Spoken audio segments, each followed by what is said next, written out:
Welcome to Paranormal Heart Podcast with host Kat Ward.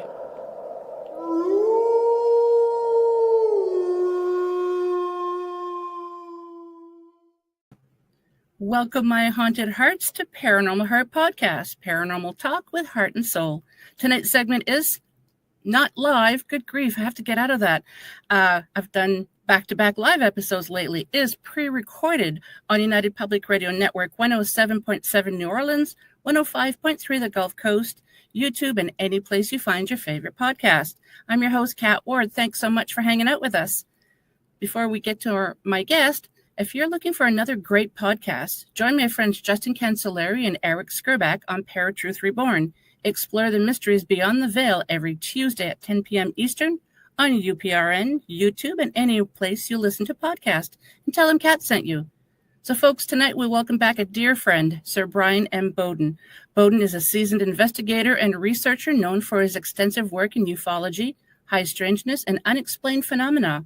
With decades of experience, he brings sharp insight, first-hand encounters, and a no-nonsense approach to some of the most mysterious cases in the field. Bowden is widely respected for connecting patterns across paranormal, cryptid, and extraterrestrial activity, making him a powerful voice in today's anomalous research community. And if you know Bryan, you know he has a powerful voice.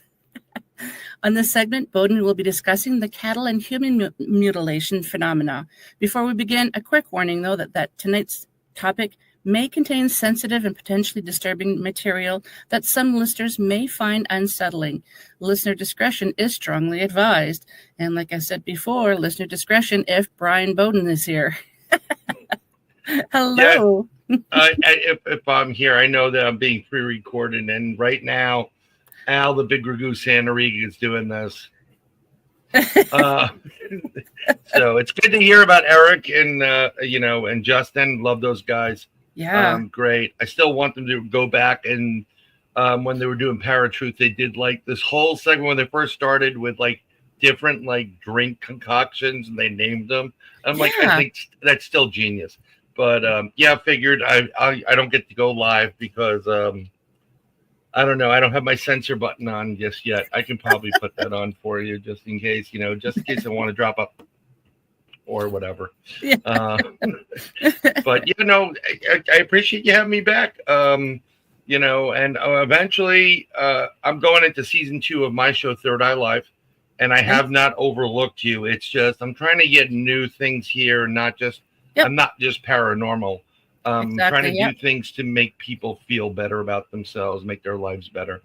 We have all been going through a ton of, and I'm censoring it because, broadcast live on 106. But it's good to be back here with you, Paranormal Heart. It's good to have you back. UPRN and everybody else. And it's been interesting. It's been a long moment or a long minute, right? Between, we kind of chat, everything, life goes on, right? Yeah. But God, I remember when you first started. I'm like, so what's a layer again? I'm like, okay, a layer. Oh my God, yes, I know. My God, your graphics are getting, amazing, and everything's great, and I'm so happy that you Thanks are. To you. Well, no, it's you. You're putting in the extra work, and you do. I don't know if you're still doing the book stuff with Bryan Anderson, Bryan Anderson, who I love, he's also another great guy. He is. And sometimes I wish we can go back in time because it was, even though it was crazy, it was still a little bit easier. There wasn't as much pressure on us these days, but I'm doing a lot more, what's good is I'm getting out. So I'm doing conferences, I'm presenting. Awesome. I presented this summer for the Crossing Realms conference in Missouri, Richmond, Missouri. It was freaking wonderful. A really great packed area. It was helping a historical society right next door. The woman that runs it is amazing. And, we were talking about, they're just helping them out, helping some other people out that needed some help. But what was really cool is, I met so many people that literally, and it blew me away, that came around the country and even from Canada, and they're like, I'm like, oh, they're like, oh, I can't believe I'm meeting you, and I'm like, I'm right here, because I was promising free hugs, but they said I came here to meet you specifically. That's I awesome. said, well, I thank you very much. So I wound up giving away shirts more than I sold my shirts. Yeah. But it's really nice. And when you resonate with people, like you have an audience and they resonate with your guests and what you do, it's just wonderful. And I appreciate everybody, especially because I don't think is it Thanksgiving, the same Thanksgiving, I think in Canada? No, we already had ours. Yeah. So it's just Thursday for you guys next week. Yeah. That's just Thursday. But, a lot of people don't stop to say thanks. They don't owe you anything. And I appreciate you asking me to be back on. Again, no one owes anybody anything. And I love when you get in some of these chats online and like, I'm trying to get you on the show, but I don't know if I'm like, just throw me some dates. And they're like, really? And I'm like, yeah. So it's like, I'm fine with it. I mean, some of the shows are a little bit, some people are just okay. But I do what I do, and I think I do it pretty well. I'm not doing it to be arrogant. But at the conference I was presenting, I came up with a theory through my research. I mean, decades of research. Al's like, I'm not buying it. That's Al. I'm not buying it. Oh, I know. But I don't care what Al's buying, but I came up with a theory that the Dogman, which we all know that bipedal, ginormous looking, could be a canine, it could be, a monkey, it could be, a hyena, and a variety of different things. There's too much of a similar connection. And I believe that the Bigfoots and Dogman share the same. It's the same. It's a very, very much the same species. But the Bigfoot are the pure blood.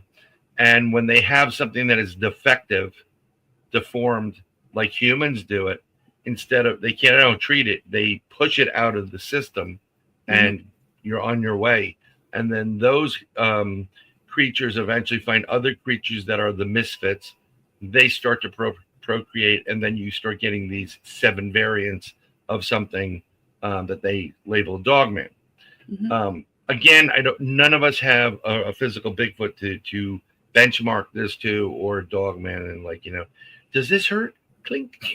We don't have that. At least I don't have it in Florida at this point. I can just imagine it's hurting you, rips your arm off. Yeah, I mean, I think we're talking a bit, and you said you've heard that around. Prior to me actually stating this, I've never heard anybody even utter it, because it's like 2 different camps. Like, no way, we have, even in the Bigfoot community, there's no, it's flesh and blood. No, it's woo, or more than that. So I'm not here to fight with anybody.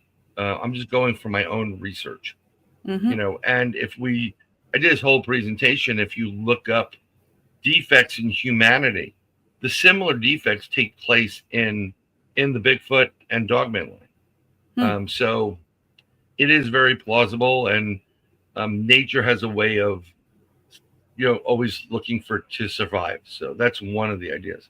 But it was great. What was really cool was when we left there, we went to, after that conference was over, we went down to Emmaus, which is like an asylum in the middle of nowhere where your phone goes to SOS. And you're like, this is how all those movies start, Let's hide in that building with all the chainsaws.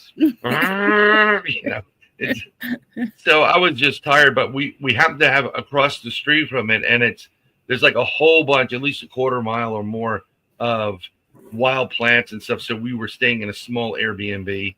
There was a bunch of us, and it was Krista from Blondes and Booze, Natalie Searman, and Paul Anthony from Paranormal Among Us. We had Greg Ogles, who's the filmmaker. He's great, Greg. We have Bigfoot Michigan Rob, and BMR was sleeping on the sofa, and I was sleeping in this big leather chair upright because I was worried I was going to snore. And I've heard about that. Yeah, and he was snoring. Like I got to sleep because I don't normally drink, but he had some, he got some beers in town. And so I was drinking a couple of them. And when you stop drinking, it's like you're a schoolgirl. Like, I just had one beer. What what's going on? So I got enough where I was easier to get into a sleep pattern. But by 1:30, it was just like, but what was interesting is when I woke up, we're sleeping in that living room area, and the doors to the left is a wall with a TV, and there's a window to the right. And my spidey senses kicked in, and I'm like, there's something in that window watching us. I just I kind of saw something quick because I went to get up, and it was super, super, but I have film we were being watched at one point. Mm-hmm. We did a tree knocks. We had responses between where we were staying and across the street. And the next day I had to leave because I was traveling back to Florida. I was driving. I wasn't flying. Oh. And Natalie and Paul went out to film a little bit, and no more than like 20, 30 yards from our cabin in the woods, they found a 16-inch Dogman print right about where the tree knock was. Yeah. So what most people don't realize is Dogman does very similar tree knocks and rock knocks as Bigfoot does. They all kind of mimic. So that was kind of interesting, to have that.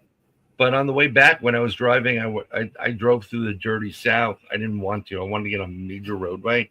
So I drove through like Mississippi, and Alabama and into Georgia because I was staying in Georgia. And just before I got out of Alabama, eastern Alabama, into Georgia, I'm on a 2-lane road, a rural road, as opposed to a major highway. And it's just 2 lanes, one going, one coming.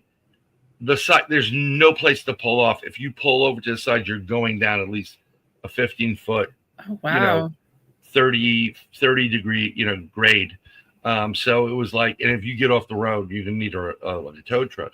So as I'm driving, I see this thing that flies in front of my car. It's super fast, but it was enough I'm always paying attention and alert. It sure as hell looked like a pterodactyl. No. It had the long beak on the front, the little on the back. It was weird. It was dark on the top, but you can see the top and the bottom. And the bottom was like a darker green into a black, but with these little spots, almost like a frog. Mm-hmm. And then what was really cool was the wings went out. And you know how wings usually, they have feathers at the end of it, like on a large bird of prey. Mm-hmm. This went into into that point. So it went from a thicker part of the body and then it tapered off into points. And I'm like, holy crap, I just saw a pterodactyl. And so I checked my camera. I'm still going through footage because it recorded every 3 minutes, but it doesn't mean in the time between it stops the recording and picks up again, even on a split second, it may not have caught it. Yeah. So I'm trying to go through and look. It was Let's super hope it did. Yeah, I doubt it, but a lot of stuff in the paranormal is caught by dash cams. So those are really, really great. But you want to talk about some crazy stuff tonight, so yeah. Yeah. Yeah, because I heard you on another show and you were talking a little bit about it, and I'm like, that's a good topic, and I asked you to come on, and thank you for accepting. My pleasure. We're family. So I'm going to come on. Yes. So the Butch Witowski used to be an investigator at a PA. He was a law enforcement. Great guy, Butch. No nonsense, fun. Yeah. He's a sweetheart, but he's tough as nails. Old guy. He passed away a couple of years ago. I know, it was sad. And him and I used to I get on the phone with him, and he's one of those guys. We just start throwing things out, and everybody talks about the cattle mutilations that we've seen. We've seen them in Skinwalker Ranch, where the cows are like part of their face is surgically removed, an eyeball, a lot of the sex organs, and and some of the meat, and there's no blood anywhere, no track marks, and on top of that, most animals, like birds of prey or whatever, that would literally eat roadkill and They avoid this thing like the plague. So we've had cows like that and sheep and some others. So it's the cattle mutilations. But around the same time, we continue to have it even till today. There's also human mutilations. And nobody, only Butch and I were the only ones who ever talked about it. No one's ever talked about it publicly on a TV show or anything until yours truly did it. I did it for that's the first time I heard about it. Yeah, I was filming for UFO Witness season 2. And the specific episode is season 2, episode 2. I'm at the tail end of it. But I remember sitting there and they rented me a whole lake house for a week. And I was like, nice. Oh, this is cool. I'm like, so who else is staying here? I'm like, no, that's all yours. We're going to use it as a staging area, and then you just stay here. And I'm like, you're nice. Kidding me, right? Yeah. So I wanted to call Al. I'm like, get some amps, get a keg, let's go. You know, whatever.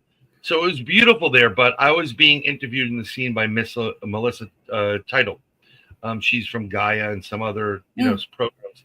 Melissa's great. She's a wonderful human being. And we had a young director, producer there. And so it's Melissa and I opposite. It actually was about Bantam Lake and an event that took place at Bantam Lake, a UFO encounter there and some stuff. So when we're sitting there, we film, and I do things really quick. Everybody loves to work with me because they just get it done. I know what they want. Boom, boom, boom, done. And so the producer goes, he's behind me. He goes, wait a minute, I want to go dark with this. I want to get darker. So I stopped and I turned around. Melissa's facing him, and I turn around and I go, well, how dark do you want to go? And he's like, well, what are you talking about? And I said, well, we've all heard of cattle mutilations, in relation to UFOs. And he's like, yeah. I said, what about the human mutilations? You ever hear about those? And he was like, yes. So I scared the crap out of Melissa that day. And actually, it's funny if you watch the video. I don't think she was prepared for what she heard. Oh no! But again, so this is how it works. So, what happens is the following: I thoroughly believe extraterrestrials, interdimensional beings, things that fly and come and go like the wind, are responsible for all these cattle mutilations. There's a delicacy to some of the organ meat parts and some, the lips and this and that and what have you. And they love those. And that's fine. Even in our culture, organ meat is usually great. They used to make brats with it, or, they'll grind it up. It has a lot more protein, a lot more energy. But what you don't realize is that we, in our black budget, area, the reverse engineering, the Area 51s, the new Area 51s, all these, right, Patterson. When we're not only reverse engineering the extraterrestrial technology to replicate it, but we are also doing what they do, and we are creating clones.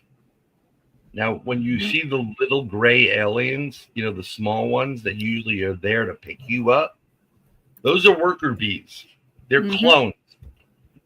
Their intelligence, because I know a few people that have had interactions with military and their abductions and so on and so forth. Their intelligence is about an 80 on the IQ scale, intelligence quotient scale. They're not bright.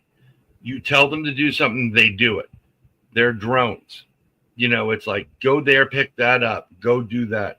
But they have certain abilities where they can go through different types of materials because they know how to adjust their biology and biochemistry and atomic makeup to resonate with whatever materials they come through. That's why when they walk through walls, most extraterrestrials can do it. They're not going to be locked out of a room. There's ways of them getting through. Okay. So this is what the worker bees do. Matter of fact, most of the crashes that we have all over the world are because we have, pardon the expression, idiots driving these craft, these worker bees, and they're not that bright. Okay. It's like a really bad Uber. It's just not a good thing. So what happens is we reverse engineer our craft, but we also make clones. And the government has been doing abductions on humans just as much as extraterrestrials in different variety of species or races. Now, I believe from my research, my interviewing with experiences, my own experiencing, whatever, my interactions, some remote viewing, a whole bunch of different things, and talking to other people. When I used to talk to a gentleman, I'm just going to call him Derek. He's been had multiple abductions, multiple different extraterrestrials, as well as the military. They come in the craft. It's the same scenario. They come in with a UFO. They beam in. They take you, and then whatever they use you for, they use you for. So he's even saying, we were talking about this. So about 2015, we kind of figured out that at that point, you're looking at probably about 200 different species of extraterrestrial existing that we were aware of in our planet. 200 different species. Okay, it's probably doubled. Yeah, it's probably doubled by now.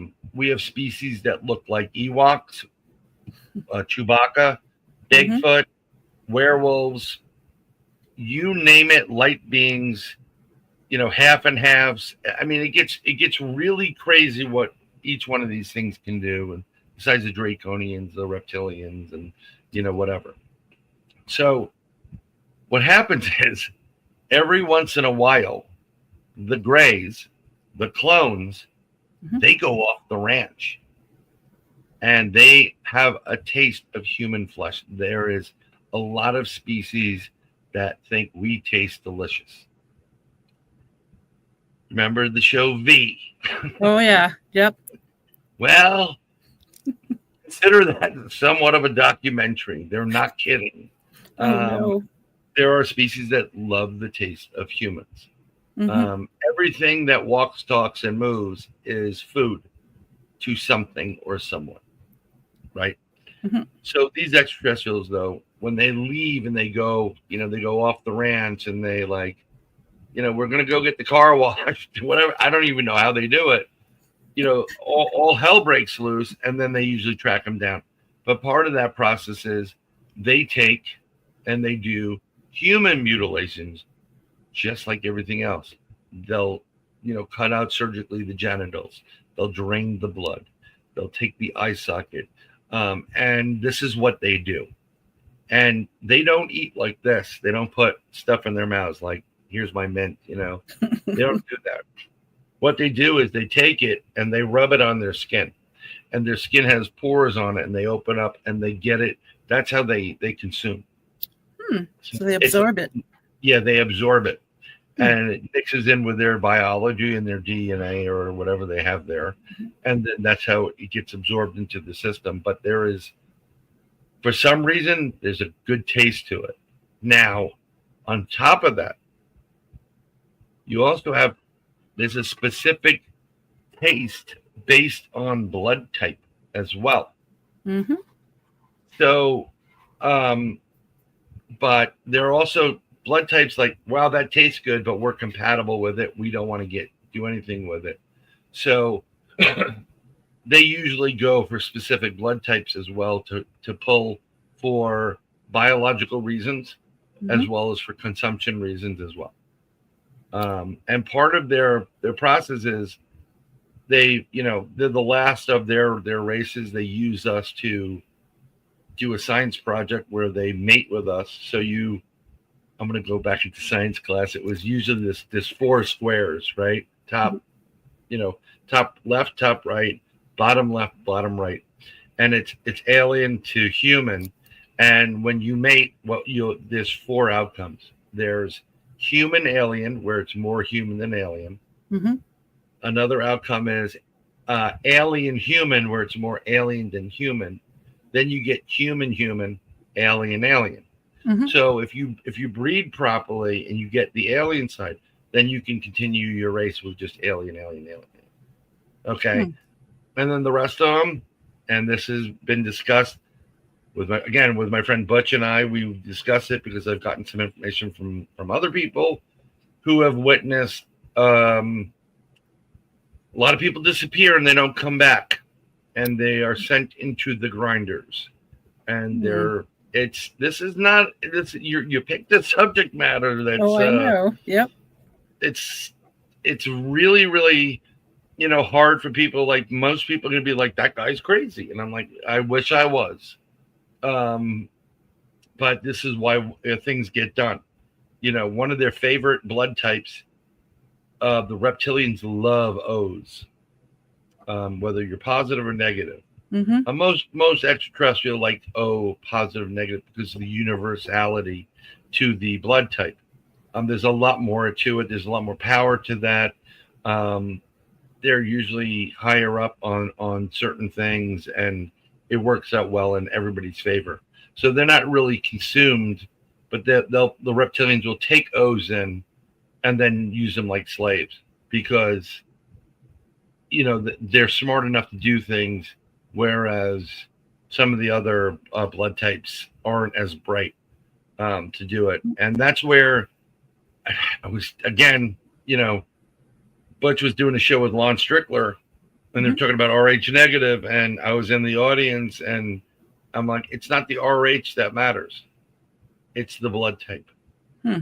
And, Lon Strickler, the way he talks, doing my Lon Strickler. He was like, well, I don't know about, Butch is like, well, I kind of agree with my colleague, Bryan Bowden. And because we've had this conversation before, and we've gone through all the possibilities with it.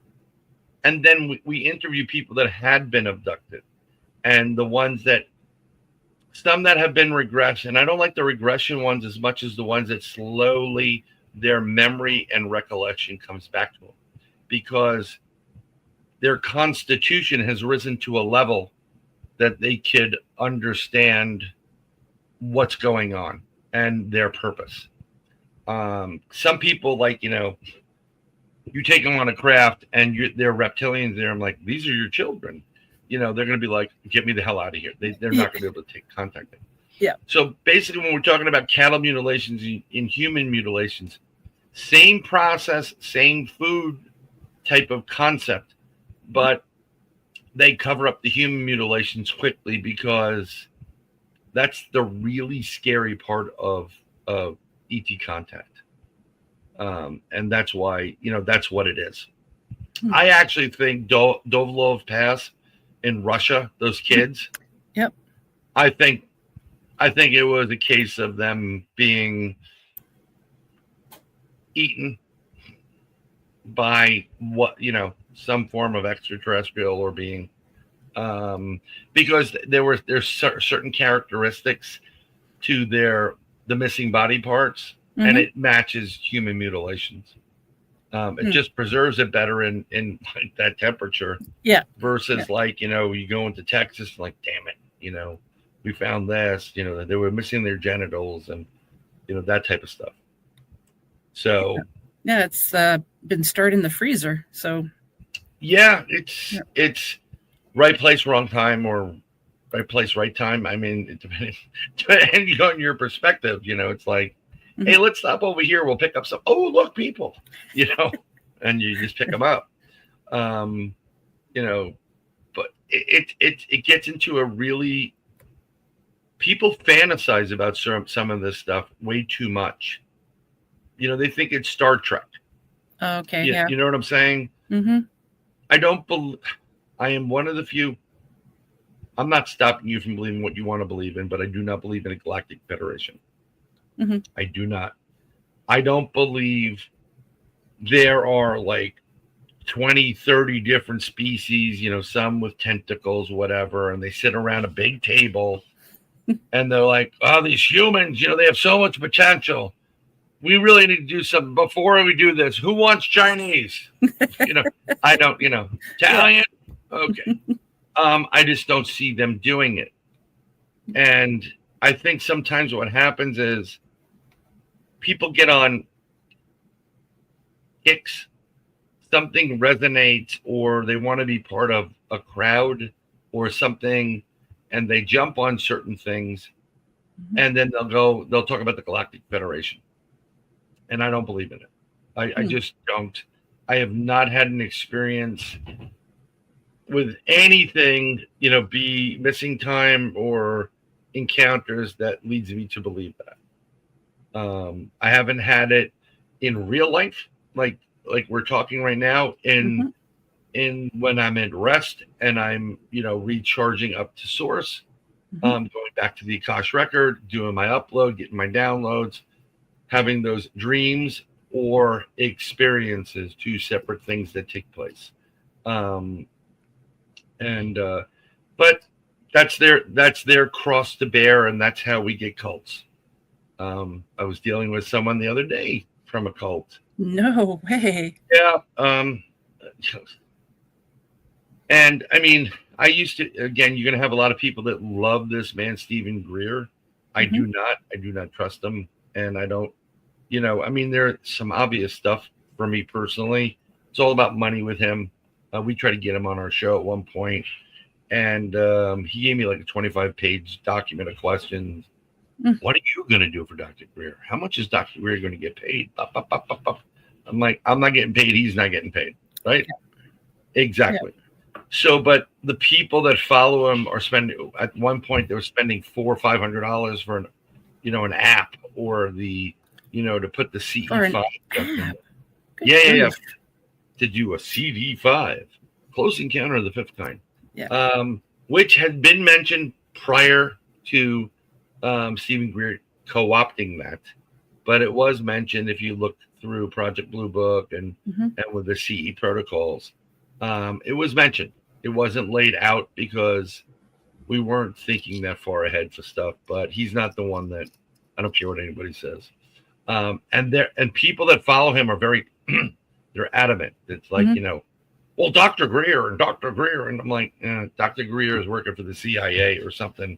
You can't be a doctor and brief presidents, unless you're part of the company, we'll just say. But the other person is someone, I just had him on. I've had an interaction with him years ago, and totally out there. But he's a Billy Meyer cultist. Billy Meyer out of where was it, Germany and whatever. And Billy predicted this and that, and all. I'm like, okay, whatever.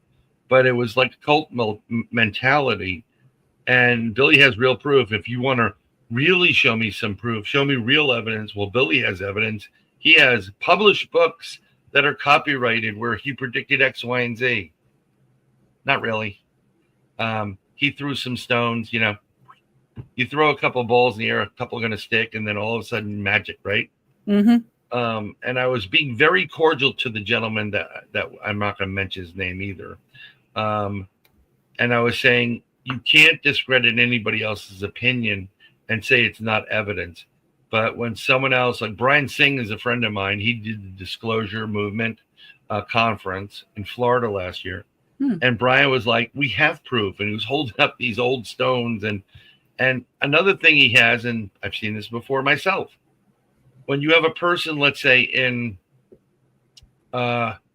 Sydney, Australia, they're having an experience with Alien X, and then they say something to you about it, but they have no knowledge of person B, who's also telling you the same damn thing about Alien X, but those two aren't crossing streams. That is somewhat of a proof that something's going on. So as an investigator myself, I don't fall into one camp or the other. I thoroughly believe Bigfoot is both flesh and blood and can go into different interdimensions. So it changes, and it's an innate ability. I've seen it. That's why I'm going for that. From that, I'm not just, pulling it out of thin air. But that opens up a whole bunch of other hypotheses. I have, every time we answer a question, we probably get 3 more. So we're never really at that point. But But the person that was part of the representation of Billy Meyer, he's just, he's very arrogant. He was super condescending to me. Well, if you really want to learn how to do it, I can teach you. I'm like, I'm doing this for 45 years. I don't want you going anywhere near me. You are his parrot, and you are literally like 2 steps away from selling roses at an airport. You're in a cult. I mean, the man thinks Billy Meyer is Jesus. So it's just, there's a lot of people in here that have issues, and they're not looking at it in any form of a logical approach, but there's a romanticism to the subject matter, and that's not the way you should go. Don't go around life with rose-colored glasses. It's a lot more scary than you think. I think I talk too much. I apologize. No, you. It's so funny how I get a lot of guests who are talkers, and they're like, "I am so sorry if I just gab too much." I'm like, "No, I mean that's what you want. You don't. If your guest, if you can't get any information from your guest, then Well, I usually get I'll get somebody that's new or whatever, and they'll ask me this one question, and we go on a rabbit. It's like, "Welcome to the rabbit hole tour guide." I'm your guide, and I go boom, boom, boom, boom, boom, boom, boom, and and they usually go, "Well, that answered 25 of my questions that I never got to ask you." Yeah, because again, there is a lot of interconnectivity to the subject matter. It's not static. There's things. There's a Rosetta Stone that passes through all of it. A universality to the subject, and you can put it in different areas of the subject and go, oh, okay. One of the coolest things in the world is, I don't know if you ever watch Down the Rabbit Hole. No. David puts those out. He has the best damn videos out there. He's amazing. And we were co-hosting a show for someone that's also on UPRN that's coming up. I'm not going to mention names, but I bet you they're part of the country. And when we were going back and forth, I'm just trying to remember his name on here. It's David and Into the Rabbit Hole. Down the Rabbit Hole. That's his podcast. It's one of his podcasts. And he listened to me on another show, and I was talking about black-eyed kids and interdimensional beings. And he goes, "Dude, I caught you on the show talking about that, and you blew my mind. And you were so spot on about it." I was like, he goes, "Every time I talk about it, I always credit you." And I'm like, "Well, I'm glad you enjoyed it." But nice. It's not, I appreciate it. I'm not a know-it-all like somebody else, like Al Santarega. But no, he's gonna kill me too. I'm gonna get killed by many people. Yeah, he's going to me up. Too funny. But yeah, so it's just, I have a lot of stuff. I've been writing, I've been writing. I'm supposed to do a book with Ron, and I'm almost finished. It's just life throws you some stuff. But I also have my own, I'm writing about Bigfoot. I'm writing about Dogman. I'm writing about some other stuff. I really don't like creepy crawlers, otherwise known as rakes. Oh God, I don't like those cryptids. Yeah, they're kind of creepy. Yeah, they're actually aggressive and dangerous and something. Okay, so we were talking about this before, and I was like, if you have Bigfoot on your property, if you have Bigfoot in an area, you also have Dogman. And usually there's a separation, some kind of mountain, a river, or something that separates both the sides. And it's usually like you keep your ass on your side of the fence, and we'll keep our ass on ours. And the Dogman always press the Bigfoot. So there's usually conflict. But if you have Dogman, you're also going to have rakes. or creepy Really? crawlers. Yes. Why is that? Well, dogmen are a bit more aggressive, Oh, yeah. and in their hunting tactics, they don't just go for deer. If they're near cattle, Mm-hmm. they're going to take cattle, and they get blamed for a lot of this stuff. So the rakes will. They're smart. They know that these things are going to get blamed for it. So what we're going to do is we're going to go over there and we're going to kill the cattle, and we're going to be fine. And they're going to get blamed for it. And they mutilate cattle. There's a great story told many, many years ago. I'm going to paraphrase it. Farmer has property. He has prized cattle on his property, sheep, goats, cows, whatever, and bulls and what have you. Big piece of property. He also knows there are dogmen. He sees dogmen at one end, at the back end of the property. So he knows they're there, and he kind of keeps his eye on them. And what starts happening is his cattle starts getting killed and ripped to shreds. Mm. So that the farmer's like, I'm gonna go take out those dogmen. Those dogmen are up to it, whatever. So one night when he's searching the property because he heard some noise there, he's approached by several dogmen, and they're like, with their hands up, knowing, don't shoot us. We didn't do this. We didn't do any of it. You have rakes on your property. It wasn't us. And it turned out he saw rakes on the property over time. It was like, oh my God. So there is a big difference. Rakes are the creatures kind of look like human beings in latex. You don't really see the eye. It's almost like a piece of skin on top of their bodies, and sometimes the mouths open up. They have elongated arms. They walk funny, and sometimes they come down like Edward Scissorhand. I always, the Scissorhand like point. Yep. And they're really quick.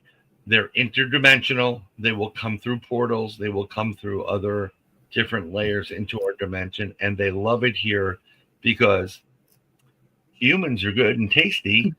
Besides the cattle, but something else they love about us is they want our flesh. They want it. They need our skin. And I don't know if it's used yet to regenerate other skin or to put different layers on there, or it's like I don't use this. It's a bad analogy because people like next time they start eating one of these, they're gonna be like, damn it, it's a rake. It's like a baked potato.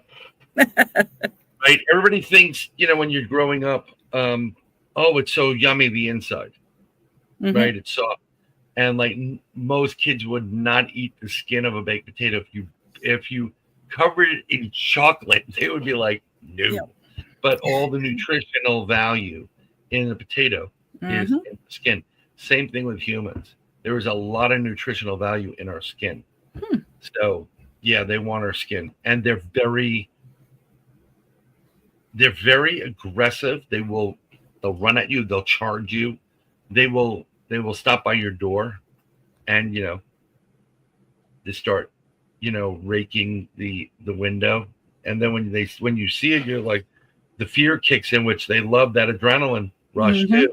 That produces some kind of enzymes within the human body, which enhances the flavor. They try to draw you out, and when if you follow them, you're done.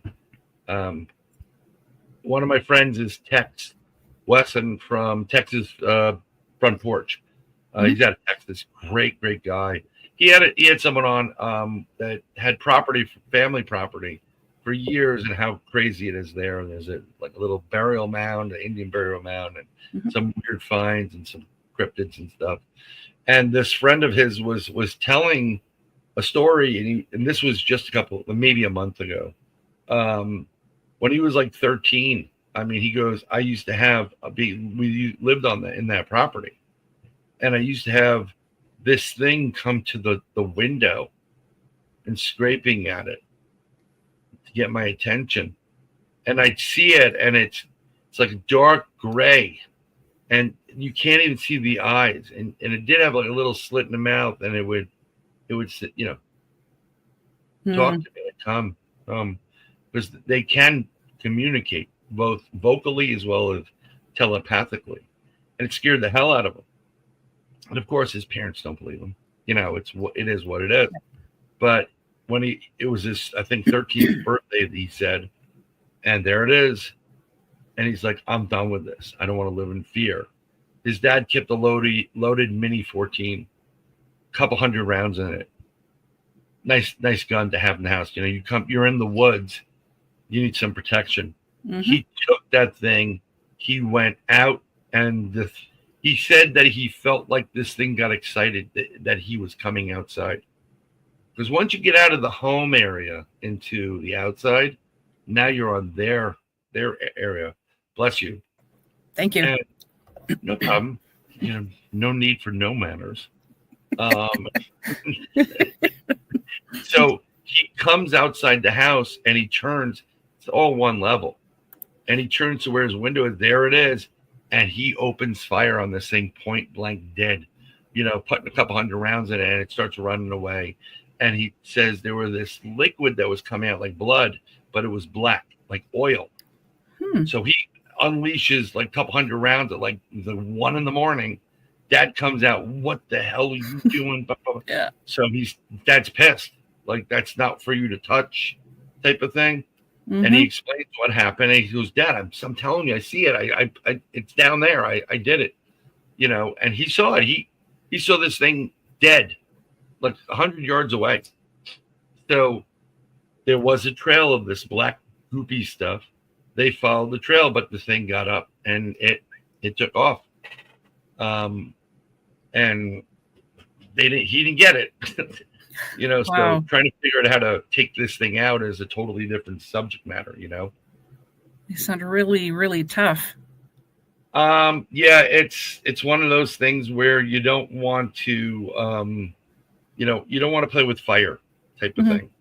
It's just, it gets crazy that way. And it's, it's one of those, I don't want to play with things that are dangerous as well. So it works out, kind of, sort of. There's certain things, like I told you in the beginning, like I had conversations with Al because I do a lot of stuff with Al, but I've investigated from Canada all the way down into Mexico on the East Seaboard. I've moved to the Midwest a bit. Everywhere I go, I've done it in Las Vegas, California, even Hawaii. Sorry, all my friends are like, it's not Hawaii. It's I'm like, okay, whatever. I'm just a stupid guy. Okay, whatever it is. But you're a funny certain guy. places don't have much. But there's no Bigfoots that I know of in the Hawaiian Islands whatsoever, or mostly in the Pacific. There's none of these creatures there. I wonder they why. have spirits. Because I think a lot of the volcanoes there are creating new. There is no platform for them to go to. It's water. So if there's nothing there, and everybody knows there's nothing there, they're not going to go. So they wouldn't put on a trench coat, hat, and sunglasses and hitch a ride on a boat. Do you think they'll? No, I don't think they'll do that. Yeah. But yeah, it's getting it. So I'm investigating. Now I'm trying to get out to.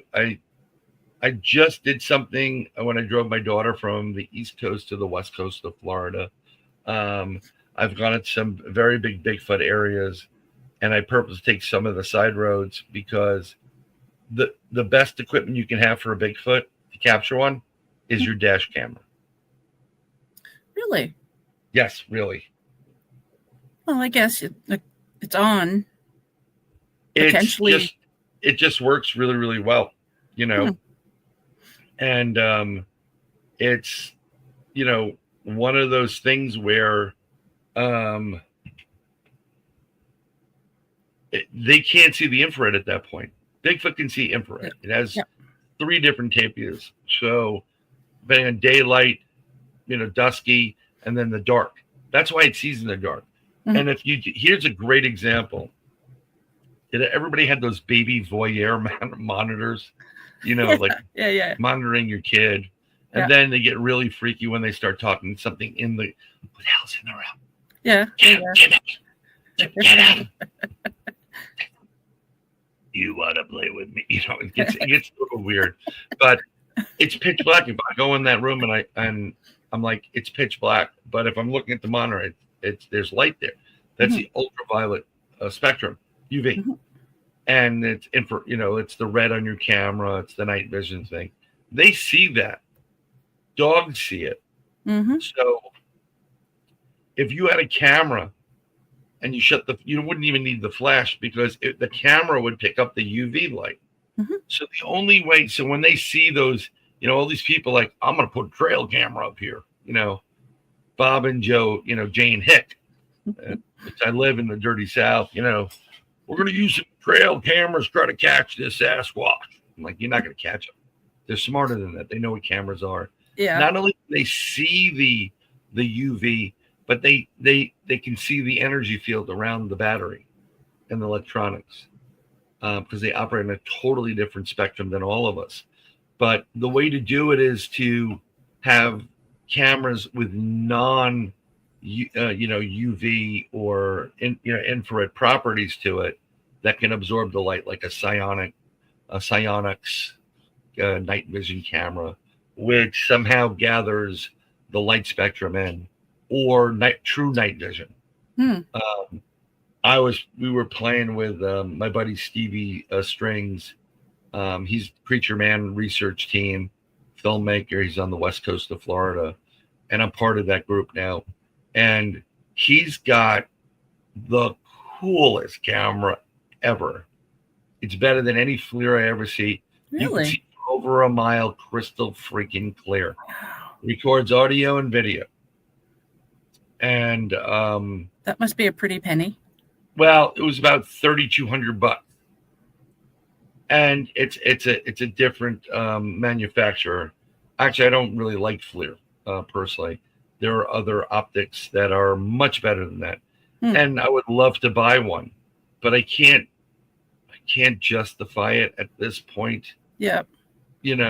And that's why I need my own TV show, so I can say we need a $70,000 FLIR drone. Done.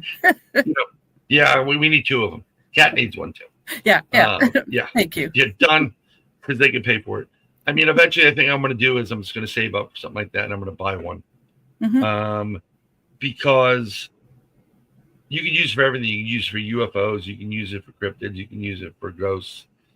It's just gorgeous, the capability, and it's amazing. I forgot the brand that he uses, but if you go to opticsplanet.com, I believe, they sell a variety of optics. They have really good prices there. I don't know if they can ship some of this even to Canada because there's certain import and export restrictions due to militarily technology, which is on the border. What's very interesting, Ben Hansen from all these shows, he has an optics company. He does stuff for the government. He has his own optics company and has FLIR and first, second, third, fourth generation of night vision, which is amazing. I have a camera here someplace. I bought a Sony. I want the A7A, I think it was, but I bought like the 6, which was like $4,000 less than that one. It was under, nice. Way under $1,000. Yep. But again, this is what I do. This is what I love. And I love getting into situations. I'm doing another conference, actually. I will tell everybody.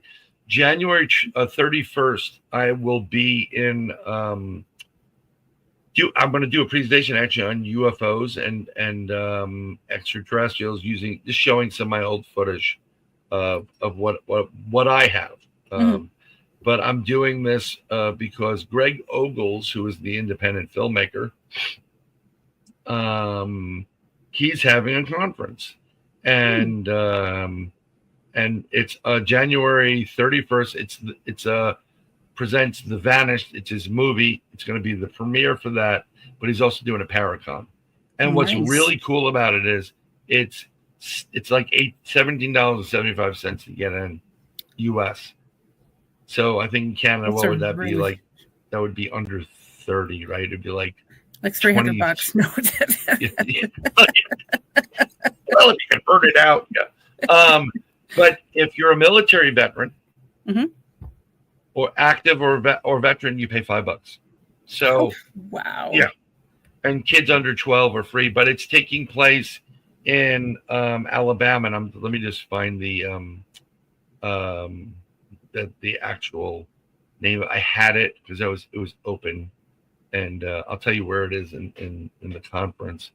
But it's going to be great. There's going to be Natalie Smearman's going to be there. There's a lot of people that you know and love in a variety of different communities.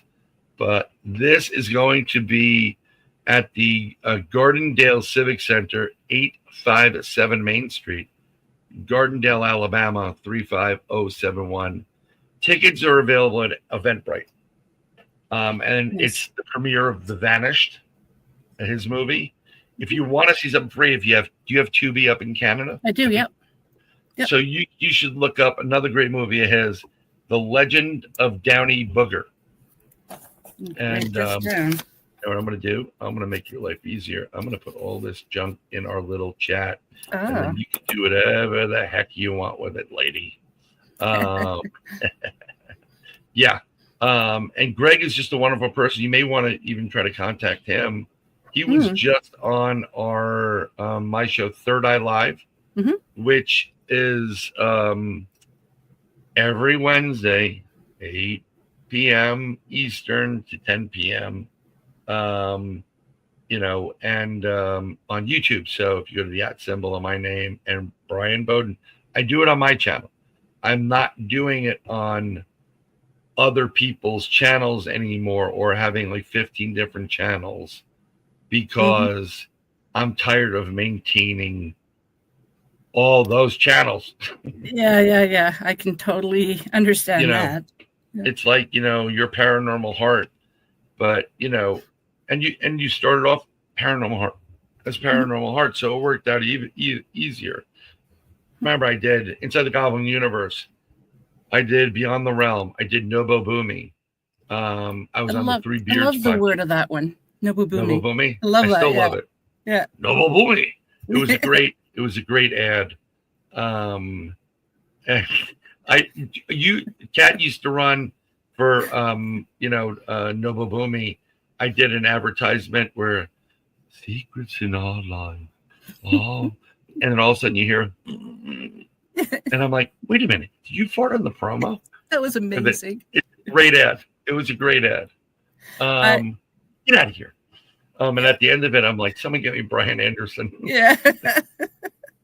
That was great. Yeah. I only had one person tell me that they didn't want to listen to my show anymore because anybody talking about flatulence, and I'm just like, it was hilarious. I loved it. You know what? It's super funny. That's why, like, I know it's your show, but I started off last night's show because I have Mark Eddy as a co-host. Yep. And get in touch with Mark. He really gets some great guests, so he can get you some stuff too. Okay. Wonderful guy. He plays the straight card, but we do some fun stuff. We do little gags in here. And Greg was on. Greg's a gag. He's freaking hysterical. And I'm sitting there, and my music goes off because I have a song from Andy McGrath is my first song. And then my second song is my Bryan Bowden entrance music, my rap. And it starts off, I'm a mother unicorn, a 101, whatever. So everybody's now going unicorn song, which is great. Because I was toying with it, and I did put the censor in there. But so when it started, I was like, I got to start off a little bit. I need some comedy. So I'm just nonchalant, and I'm like, well, we're live. The music stops, and I'm not even paying attention to the camera. And I'm like, well, you should be thankful it's only just a couple of penicillin shots. What did I tell you about going to truck stops and meeting women? And I'm like, oh my God, we're live. Okay, hey everybody. Yeah. No. Let me tell you something. I want to have fun in the process of doing my show. Who wants to sit there and listen to Masterpiece Theater? And yes, I can be serious. And people always said, like, are you ever serious? And I said, oh, I'm serious. But if you ever see me really serious, we're all in a lot of trouble. Like, this world's going to blow up. Like, that's how bad it is. Yeah. So you want to have comical Bryan and do certain things. Like, I did an advertisement of me and Mark for, Third Eye Live. And I went now with 100% pumpkin spice lap dances. That's one of the things I love about you, your humor. You're so freaking funny. Yeah, and I just put up, like, I found this woman who's beautiful wearing like a bikini top, whatever. And I took Mark's head and I shrunk it and put it in, like, in between the boobs and whatever, all over these different places. And I said, find Mark. Where's Mark? And while you're looking, check out the show. Because I was going to, if someone said there's 4 of them and they circled them and sent it to me, I would give them a t-shirt. Nice. See, you got to think outside the box, We can't just all go, oh, this is Paranormal Heart and I am Cat Ward. God bless you all. You have no idea what Cat Ward's like after the show's over. She goes in, she gets the Watney's Red Barrel going and the big mug, and she drinks about a pint of that before going to the special closet. Yeah. So I always joke with you, but I love you. So, and I do this, I'm sure, Al always talks really nonchalant when he's talking. That's how he talks. And he's, we're doing the prayers, but we sage and prayer our equipment and ourselves before we go into investigation afterwards. Yep. And like clockwork, he puts in the name of the Father, on my, and I'm like, burns. And he's like, are you ever serious? Yeah, that's you guys got to go on a road with a skit. Yeah, I think so. But I think everything's going to be good, though. I'll shut up now, and you can ask me any questions with whatever time you have left. Actually, we're done. I don't think you don't have any time left. No, it's funny because I did have a list of questions, and as you're talking, I'm like, nope, he answered that one. Nope, he answered. All the time. Yep. All the time, Kat. Well, what you could do for us is tell the audience where they can find you. You can find me on Third Eye Live, which is on the @Bryan Bowden's YouTube channel. You can find me in Facebook jail. I'm on social media. I'm on X. I'm on Instagram as Third Eye Live, as well as Bryan M. Bowden. And look for Bryan Bowden, Bryan M. Bowden. I'm on TikTok. I'm up to like 9 accounts now because they keep banning whatever I put up. I'm anywhere, but and also on Facebook. If you have questions for me, or you want to comment, or just give me a hard time, I don't care. Just say, hey, I saw you on Paranormal Heart, and you were blah blah blah with us, or I want to ask you about that. I do readings for people. I do schedule time. I am doing readings, and that's it. That's how you can reach me. I will have links in the show notes as well, so it'll be easier for the audience to find you. You can go to my link tree. It'll probably be in the show notes. Okay, yeah, for sure. Yeah. Well, thank you so very much, Bryan. I can't believe an hour went by already. Well, this is how we roll in this world, and I kind of follow the philosophy of Galaxy Quest. One of my favorite movies now. It's been an hour. Yes. Michelle's gonna have to speed this one up or slow it down. One of the Yeah, right. Sorry, Michelle. Well, thanks again. If you have a couple of minutes to chat afterwards, I'll say my farewell to the audience. Yeah. Bye. Okay. We'll see you in a minute. So a huge thank you to my special guest, Bryan Bowden, tonight, and to you, my wonderful audience, for tuning in. I also want to thank UPRN 107.7 New Orleans and 105.3 the Gulf Coast for carrying the show. And if you enjoyed tonight's episode, please like, subscribe, share, and comment. It truly does mean the world to me. And if you'd like a little piece of Paranormal Heart to call your own, you can grab some podcast swag, like this mug. Again, if you're watching the video, you get to see what the mug looks like. So just email me at paranormalheart13@gmail.com. Until we meet again, take care of yourselves and each other. Sending you all much love.